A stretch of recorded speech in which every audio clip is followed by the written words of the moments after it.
Look closely, chess kids. Do you see any numbers on the board? Well, of course, Fun Master Mike. I see the numbers 1 through 8. Maybe you even see 32 pieces, but chess is so much more interesting than that. Today, we're going to look at the most interesting numbers in chess. Whether it's your first time playing or you're a chess master, you might find some of these numbers quite shocking. We're going to start really little, and then we're going to get to a number so big that your brain might not even be able to understand it. Okay, let's get going with the number 0. Yeah, the number 0. Why is that important in chess? Well, that's the number of times that chess has been solved, which is actually quite amazing.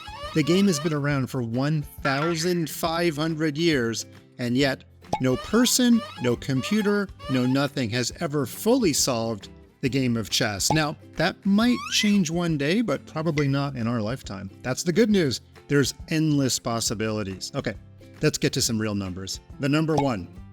There is only one known mistake in a ChessKid video. That's right. We actually left it in there as a little bit of an Easter egg, meaning we kind of want you to find it. And sometimes if people find it, they email us and we actually get great joy. We decided a long time ago not to fix the mistake because we want you to look for more. And truly, if you find a second mistake, we probably will fix that one, but nobody's found one yet. So can you figure out what the mistake is? I will give you a giant hint because I know our library is massive. It's in one of the first videos on how one of the pieces moves. That's right.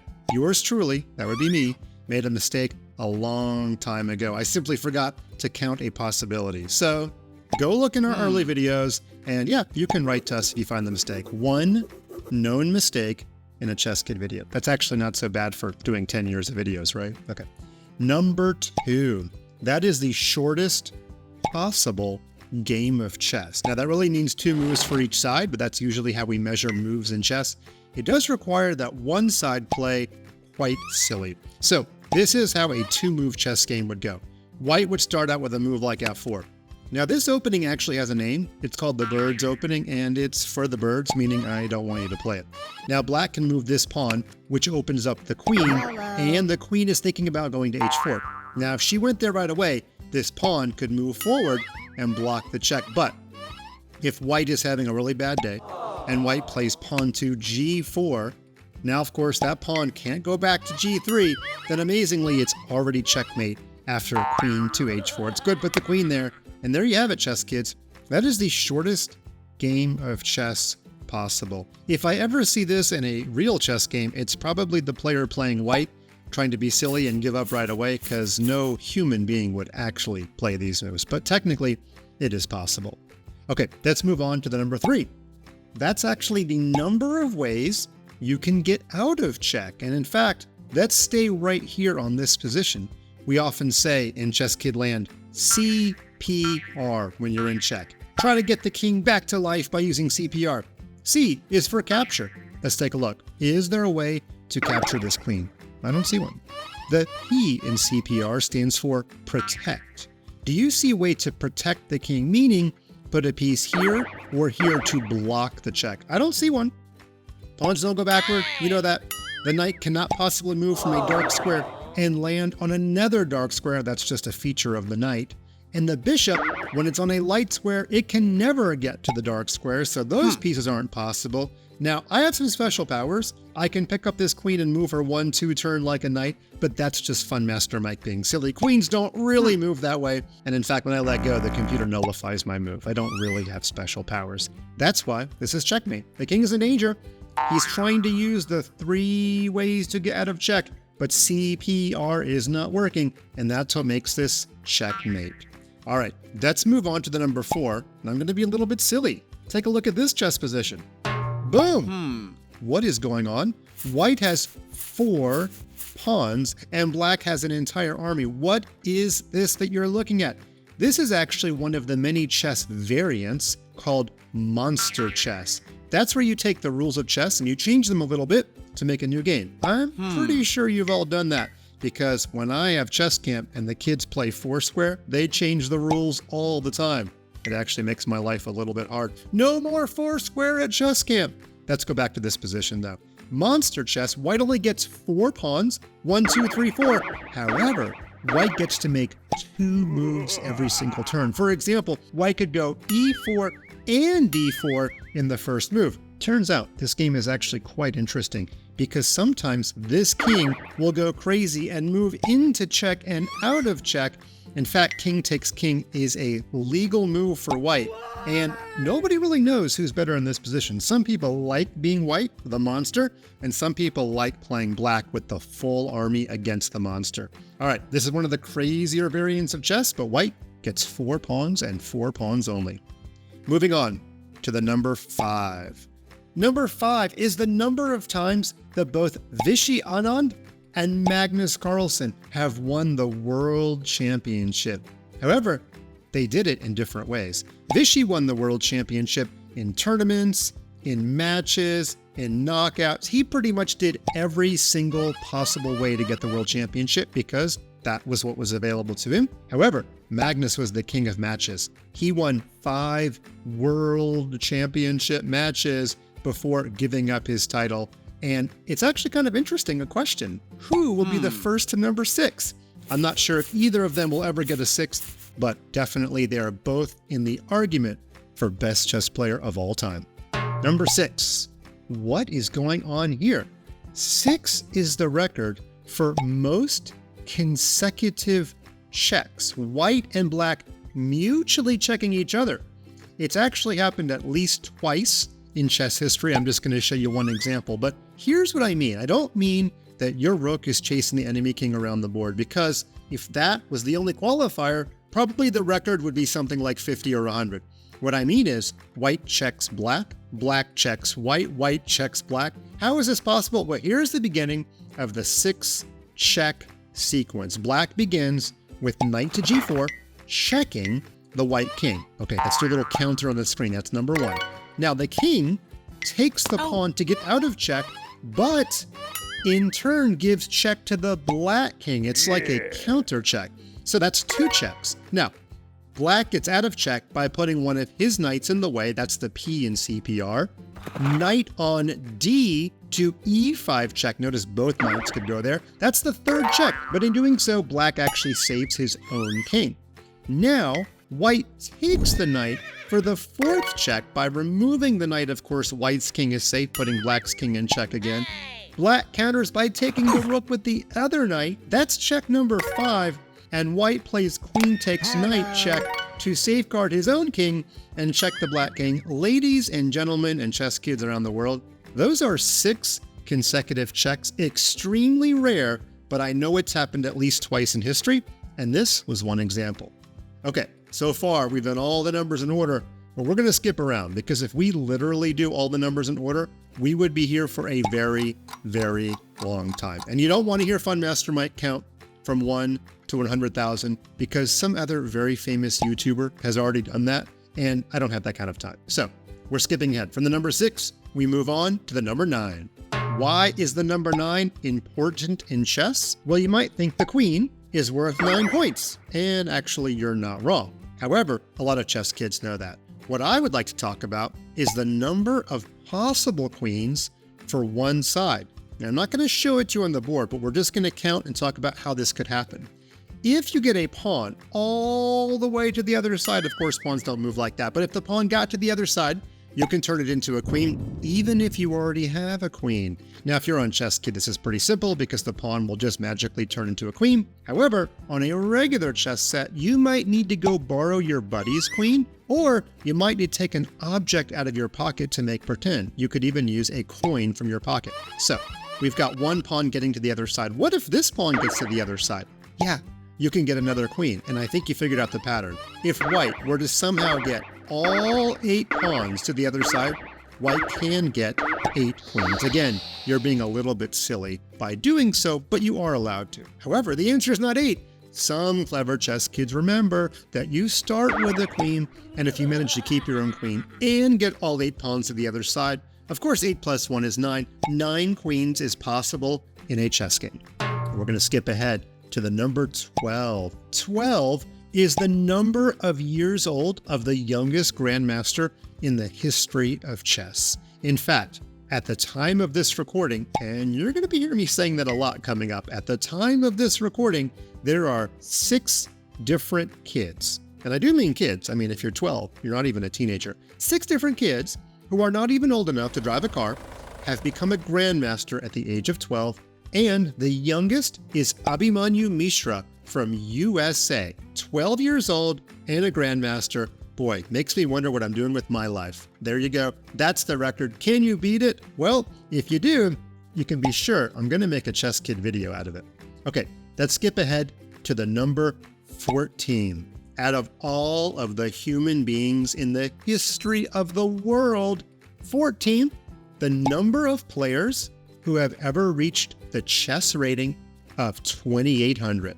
Yes, the magical chess rating of 2,800. Only 14 players. I don't know how many people have ever walked on the moon, but I bet the number's pretty close. I'm going to let you crack researchers look up the astronaut version of this puzzle. But 14, pretty amazing, 2,800s. I have met them all in person, and I can say that I don't know we're going to get number 15, but I hope it's you one day. Okay, let's move on. Our next number is 24. Now, what does the number 24 have to do with this position? Well, that is the longest that a piece has been able to be captured but was not captured. Remember, in chess, we use the term tree. It's actually going to be this knight. Now, we're not going to count pawns for this record. It's got to be a big piece, and here is what happened in this amazing game. First, white played h3, the no parking sign. The knight, of course, is in danger, and black leaves the knight there by playing h5. We call this the fishing hook, and if the pawn takes, black's pawn takes back and opens up the h-file. Now, technically, black did leave the knight en prise here, but we're not going to start the count yet, because there's going to be a check that actually makes the count start then. Here's what I mean. White plays queen to d2, and black plays queen to e5, threatening a queen and helper checkmate on h2.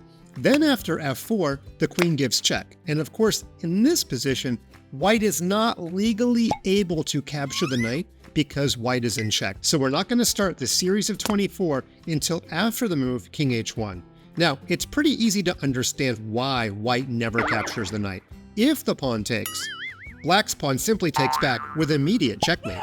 Discovered attack on the king, and the king is never going to be able to move to g1 in this whole series because there's always a queen, or later on, this bishop that attacks the escape square g1. So let's start the count of 24 consecutive moves with the knight on g4 simply able to be captured. Bishop d7 is move 1. Then we had 2. Again, don't capture the knight, you'll get checkmated.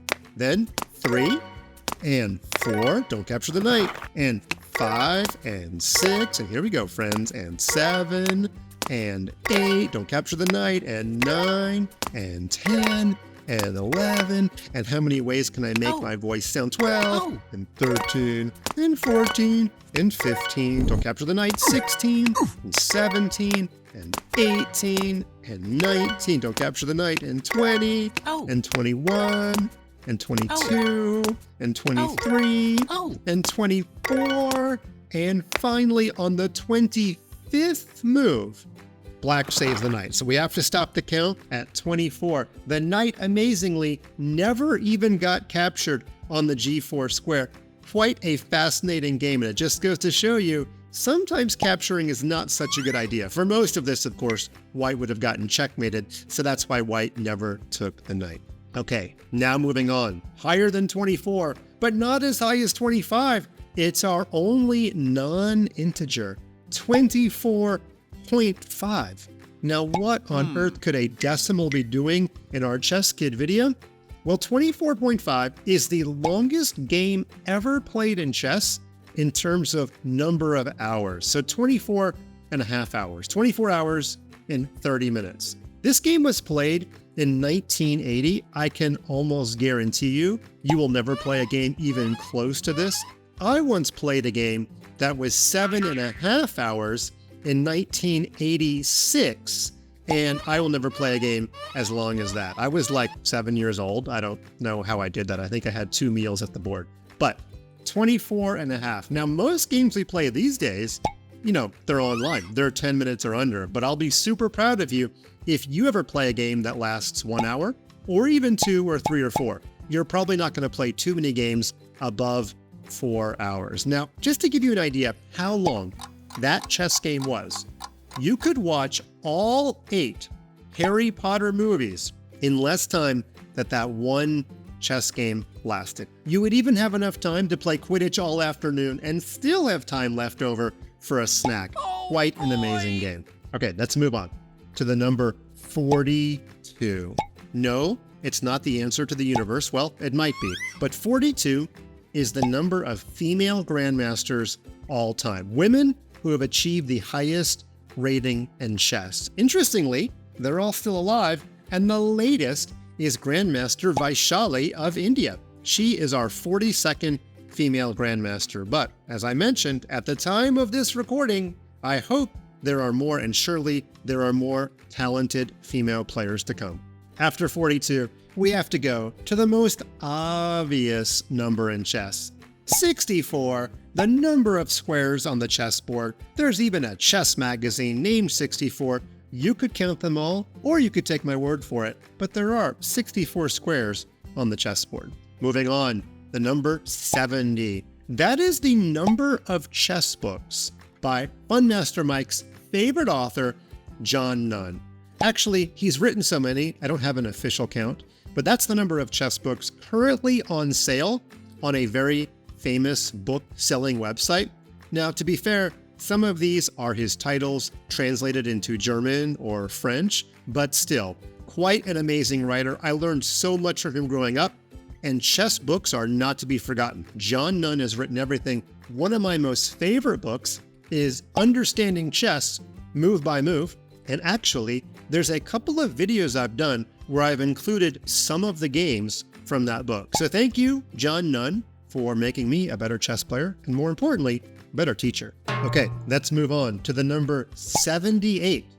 That is the number of total points on a chessboard.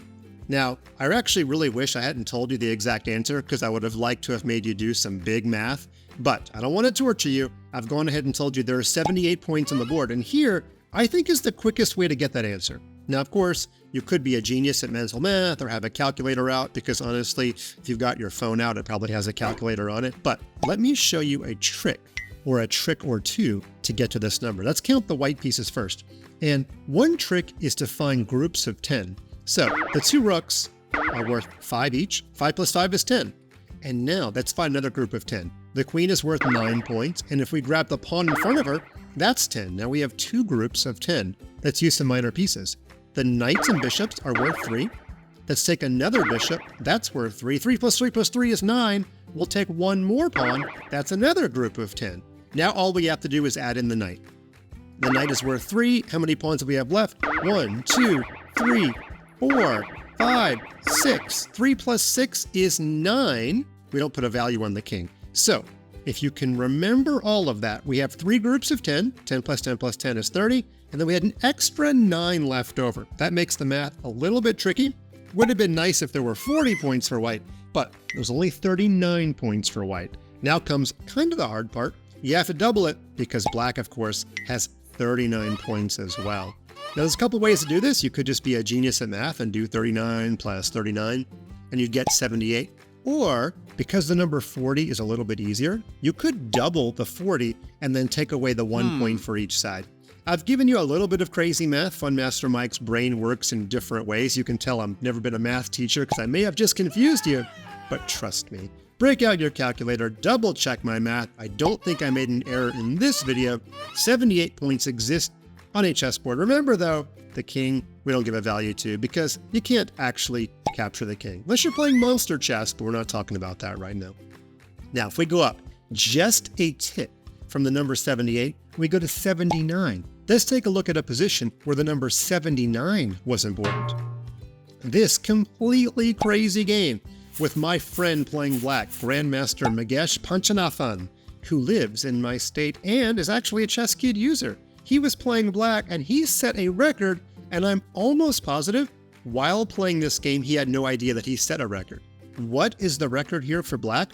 The most number of legal chess moves. Yeah, I was quite surprised too. I would have thought that in order to get this record, black would need at least to have his other bishop on the board. But amazingly, this is the record. Now, it's not the record for like if you were to create a position. It's the record for a game that actually was played in real life. You could create a position with more legal moves than 79, but this is the one that has the record for a real game that was played. Am I going to count all 79 moves for black? No, I'm not. I'm going to let you do that. If you want to pause your video and try to find all 79 legal moves, remember, they don't have to be good. You could play queen here and give away the queen. That does count as a legal move, but we always tell students to look at all of their candidate moves. But if you looked at all of your moves here for black, you would be here from now until 2100. So don't do that. But if you want to have some fun and count the 79 legal moves here, you are welcome to. The next number, we're going to skip way ahead. The number 157.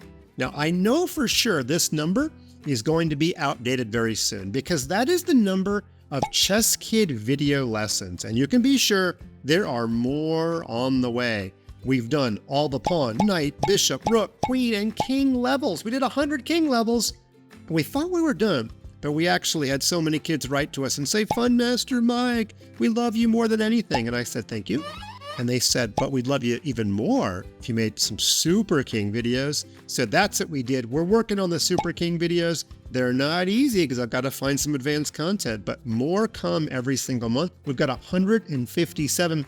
And if you've gotten even halfway, give yourself a pat on the back. You're probably very close to becoming a chess master if you've done all of them.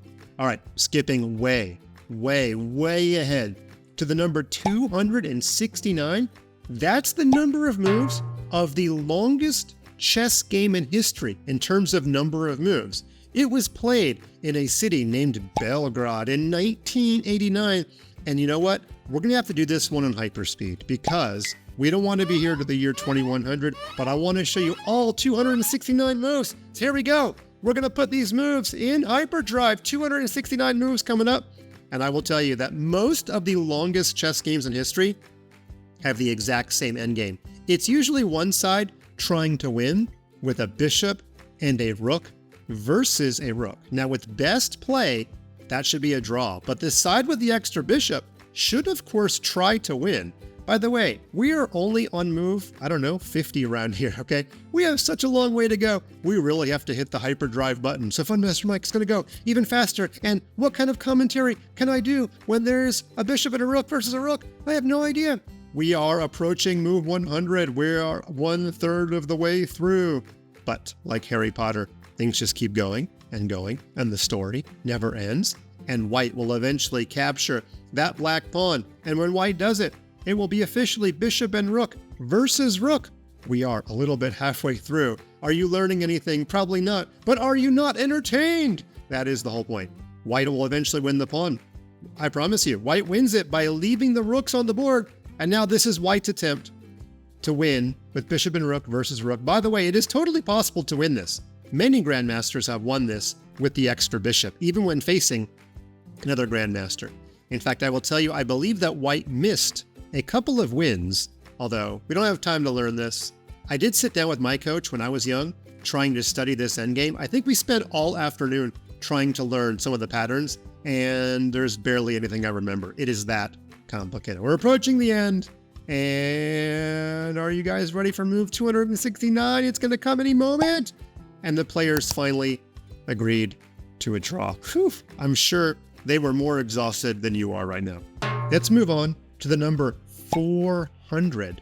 That is the number of possible chess positions after one move for each side. That's right. After white makes a move and black makes a move, there are already 400 different ways the board can look. And here is how you would figure that out. White has just played e4, but that wasn't white's only move, of course. White could have played e3. I have no idea why white would play e3, but it is allowed. And in fact, if you count every single pawn move for white, there are 8 pawns, and each of them can go 1 or 2. So 8 times 2, or 8 plus 8, same thing, is 16. White has 16 possible pawn moves to start the game. Please do not let me see you playing the move pawn f4 though. Although it is allowed, we already saw some dangers. But for this particular number, we're only thinking about allowable moves. But we're not done because you're yelling at the screen, Fun Master Mike, you forgot about the horse. Well, first of all, we don't call it a horse. But secondly, the knight. can move 2 different places. So we have to add that in. 16 plus 2 is 18, and this knight can move 2 different places. 18 plus 2 is 20. So white has 20 moves. And of course, it stands to reason that black also has 20 moves. By the way, none of white's moves actually impact black's moves. It's not like you can move a pawn so far all the way up to this square and stop this pawn from moving. That, of course, is not allowed. So let's just go back to our starting move, e4. If white can play e4 and move 1, black has 20 different ways of responding. But what if white had played d4? Well, white has to face 20 more responses from black. What if white had played c4? 20 more. What if white had played c3? 20 more. What if white had played knight c3? 20 more.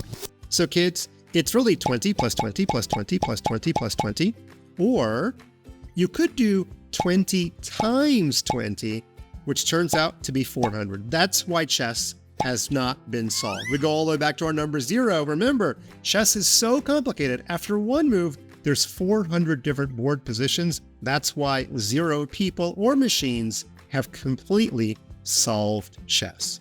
We're going to skip forward. We're going to double and then some. After the number 400, we're going to get to the number 960. Now, you might know this number because that is the number of possible ways that you could mix up the back row pieces as long as the king is still somewhere in between the 2 rooks, like he would be in a real game, and making sure that the bishops are on different colors. That's the only way to make this make sense. And this gave rise to a new variant of chess, a new way to play, called Chess 960. And a lot of top grandmasters love this way to play because there's not a lot of opening theory or knowledge. You just play regular chess from move number 1. Chess 960, you can even play it on ChessKid, at least we used to offer it way back in the day before focusing on regular chess, but Chess 960 is a pretty fun game. I'm going to show you a trap that happened between 2 top grandmasters in Chess 960 just to show you that opening knowledge doesn't always really help you here. So in this game, white played g4, which discover attacks this pawn. Now you might expect black to save the pawn, maybe pawn c6 or something, but black played knight b6, just allowing the pawn to be captured. And white said, thank you very much, queen takes pawn. And then black said, wait a minute, in this unique pattern, your queen only can get back to safety by using this same diagonal that she came from.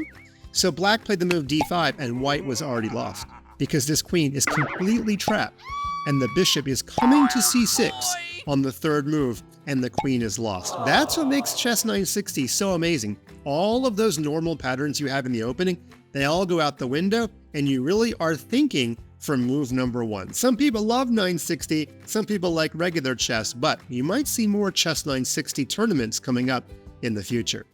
All right, skipping forward again, way forward to the number 2000. This is our only approximate number. That is the approximate number of grandmasters who have ever achieved the title in the history of chess. It is true, Funmaster Mike was a little bit lazy. I didn't feel like researching every last person, and honestly, this number goes up and up and up. It changes so often.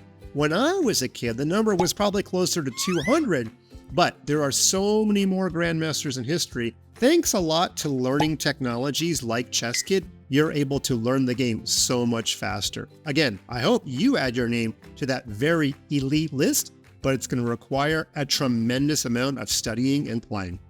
Let's move up to the number 2882, 2,882. That is the highest ever published rating of a chess player. And you guessed it, it's Magnus Carlsen. He's come off his peak a little bit, but it is pretty clear nobody's going to get to that number anytime soon. The big question is, do you think anybody will ever get to 2,900? And if you do you think it'll be Magnus? What about 3,000? Seems hard to believe, but you know what? A long time ago, I'm sure 2,800 seemed almost impossible. And as we already went through earlier in the video, 14 different grandmasters have gotten to that level. Okay, we only have a few numbers left, and they're about to get unbelievably massive, and you might need to break out a big calculator for this one. What is the total number of moves in the longest possible chess game? Now that means both sides playing legal moves, They don't have to be good moves. They just have to be legal. But remember also in chess, there's this thing called the 50 move rule, where if 50 moves are played by both sides in a row and nobody's made a capture and nobody has actually pushed a pawn, then the game should end in a draw. People have done some research on this, and the answer, I think, turns out to be 5,870 moves. You could have a game that is 5,870 moves long and have it be a legal chess game before the 50 move rule is installed. In fact, we have this funny rule in chess that if you don't claim a draw after 50 moves, the arbiter, who's like the referee, has to step in after 75 moves. And if we count that 75 move rule, the number goes way up to 8,848. But let's go with the first number because on ChessKid, the computer will actually claim the draw for you. 5,870. You might break our servers if you try it. And no, ChessKids, I am not going to show you the game that's almost 6,000 moves long because I need to get back to answering my emails. But this does bring us to the biggest chess number of all time. In fact, it's the biggest number I've ever even talked about in everyday conversation. What is the total number of possible chess games? Now, not the longest number of moves, but the different ways that a chessboard can look. If you were to take a picture of each chess position, whatever number you're thinking of, it's higher. Okay, think of a higher number. Okay, now chess kids, think of a higher number. Now double it. Now multiply it by 100. Now multiply that by 1,000,000. Now multiply that by 1,000,000, billion, bajillion. It turns out we really do not know the exact answer to this one. But scientists who are much smarter than me have estimated the answer at 10 with 120 zeros after it. That's right, 10 to the 120th power. Start writing that number out, and you might need a couple different sheets of paper. That's actually more than there are atoms in the observable universe. But Funmaster Mike, the universe is expanding at an accelerated rate. That might be true, but that's beyond my knowledge bank. You're going to need to go to another YouTube video to learn more about that. However, this again describes why the game of chess has never ever been solved.